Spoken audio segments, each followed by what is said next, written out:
Obrigada, Patrícia, pelas palavras. Bom dia a todos. Eu sou a Mariana e vou tentar partilhar hoje convosco a minha história, ou pelo menos parte dela.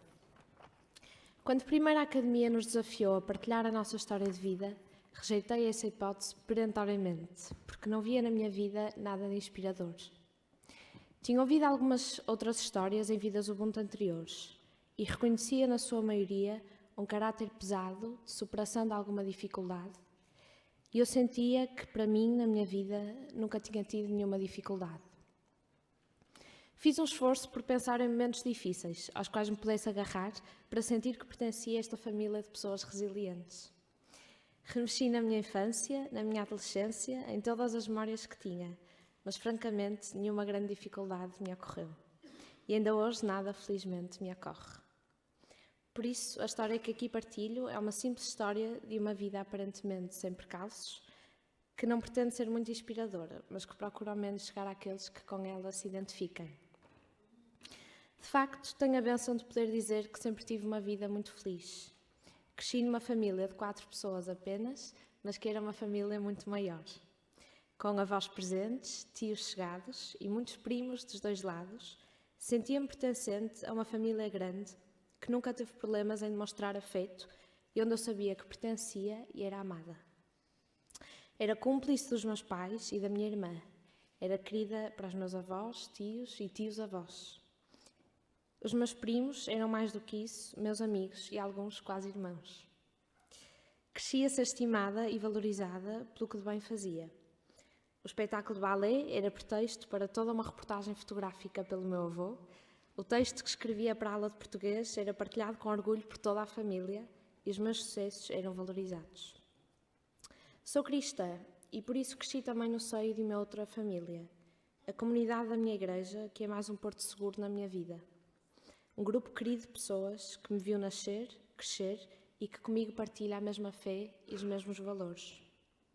Sempre me senti, por tudo isto, pertencente. Pertencente a uma família que me ama, a uma escola que sempre me valorizou, aos diferentes grupos de amigos que me acarinham ao longo dos anos e a uma paróquia que é um sustento. Sempre soube bem quais eram os meus lugares e tinha neles a maior segurança. As minhas referências, enquanto cresci, eram diversas pessoas formadas e bem-sucedidas. Vim de uma família de licenciados, com pai advogado, mãe bancária e tios e avô médicos. E por tudo isto, o meu caminho parecia estar traçado. Uma escritora nigeriana fala de um perigo a que ela chama The Danger of a Single Story, o perigo da história única, e refere-se ao perigo dos estereótipos na opinião que formulamos sobre as pessoas que não conhecemos e a história que criamos. A história única que temos, por exemplo, da pobreza, que nos faz crer que os pobres são apenas pobres e não mais do que isso, ou, por exemplo, os refugiados, que passam a ser apenas pessoas excluídas e discriminadas. E o problema da história única não é que não seja em parte verdadeira, mas é que é incompleta, porque não nos permite ver além dessas pessoas e pensar para elas outros caminhos que não aqueles que acreditamos que elas devem seguir. Para os pobres, o caminho da pobreza, para os refugiados, talvez, o da infelicidade. Uma single story é um caminho que criamos para certas pessoas ou grupos de pessoas como se não tivessem alternativa. E para mim, o meu caminho estava traçado. Eu via em mim uma single story que eu deveria procurar seguir. Devia tirar um bom curso e arranjar um bom trabalho numa grande empresa. Por isso, aos 18 anos, escolhi seguir economia, sem ter, no entanto, nenhuma especial afeição pela área. Mas era, enfim, uma área reconhecida, que me podia abrir caminhos bem-sucedidos, e achava eu que era também suficientemente difícil para poder fazer jus às minhas capacidades. Mantive-me, por isso, no caminho traçado pela minha própria single story. Era boa aluna, fazia parte de uma organização internacional de estudantes de economia e via os meus amigos a irem para grandes consultoras e para os grandes bancos. E sempre achei que esse teria também que ser o meu caminho. No entanto, não há para ninguém uma single story, uma história única, e eu não era exceção. Porque eu não era só uma menina privilegiada, ou só uma boa aluna, ou só alguém com ambição. Era mais do que isso, e por isso outros caminhos se foram abrindo na minha vida. Em sucessivos exercícios de discernimento e autoconhecimento, fui percebendo que deixava de ver satisfação no rumo da história única que tinha desenhado para mim própria. Como sou cristã, tive também sempre a preocupação de perceber qual seria a vontade de Deus para a minha vida e onde é que eu deveria estar, onde é que deveria servir. E nessa altura, o que tinha e vivia deixou de ser suficiente. Comecei a procurar outras respostas. Foi então que se deu a primeira curva deste caminho, um desvio que não estava previsto. Integrei um grupo que veio a redefinir as minhas ambições, o Gás África, um grupo de ação social que prepara e envia voluntários para missões humanitárias em África.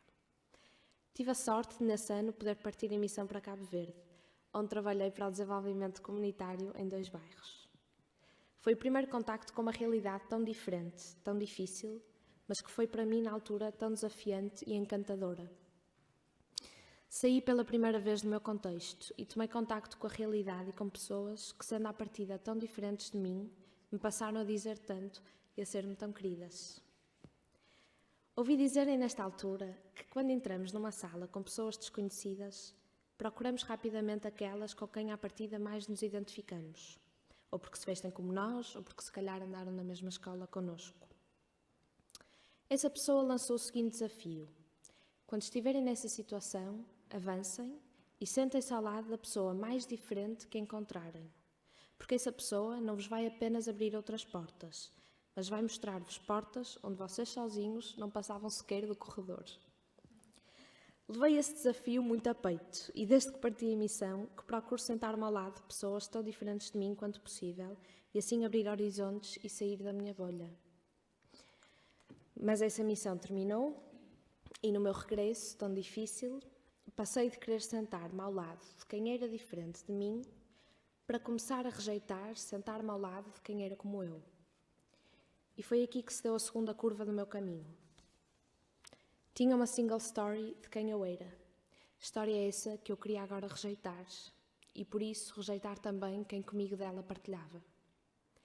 Agora, transformada por esta vivência, olhava para trás no caminho e via uma história de facilitismo e de coisas leves.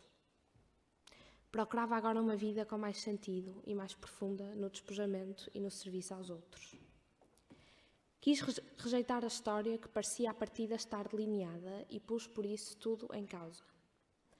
Passei por isso metade do meu curso a querer desistir dele. De repente queria ser psicóloga, porque achava que assim podia ter mais contacto com contextos mais difíceis dos quais eu tinha agora uma enorme vontade de me aproximar.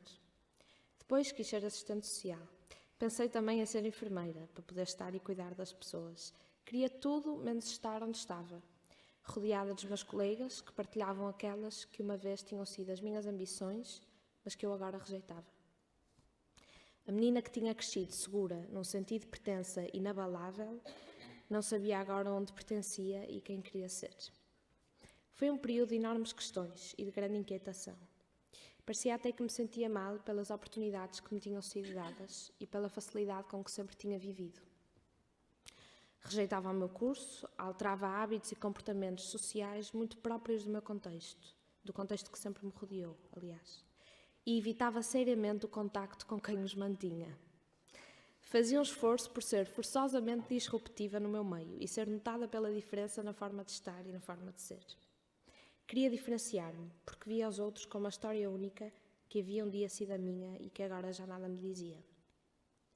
Estava por isso perdida num mundo que era agora muito maior do que o que eu achava, sem encontrar sentido nas minhas escolhas e a questionar até as relações que mantinha e sem saber para onde ir.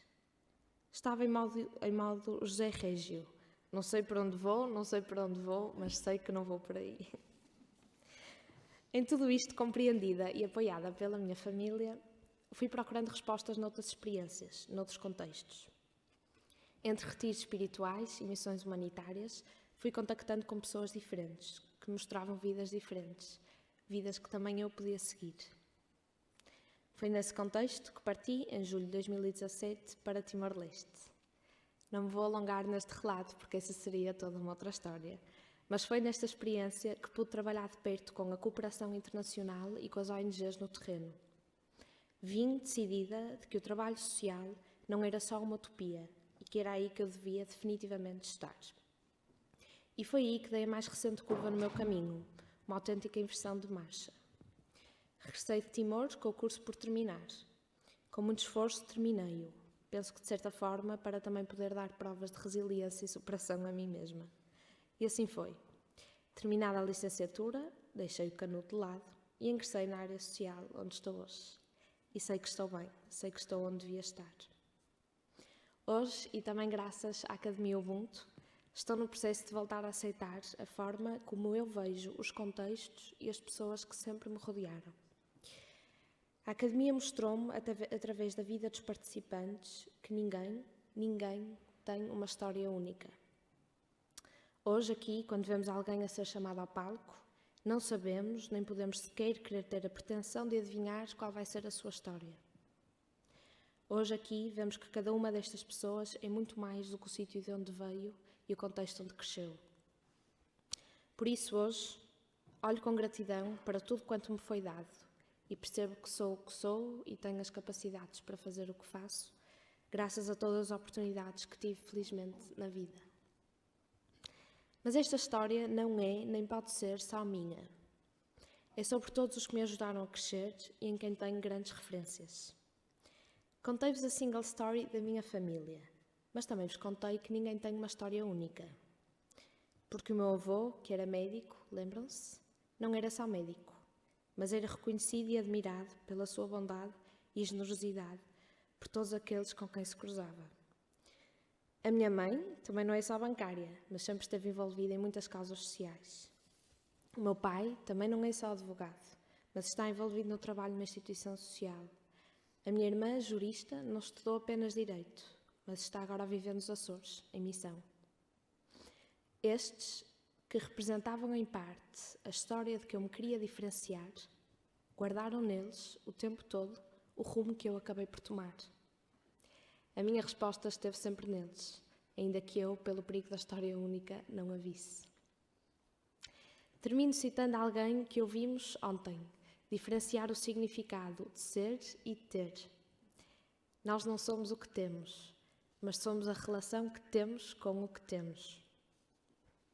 Por isso, seja de onde for que partimos, não é o que temos ou o que nos falta que nos define, mas antes a relação que mantemos com essa condição. E, acima de tudo, a finalidade que lhe queremos dar. Obrigada.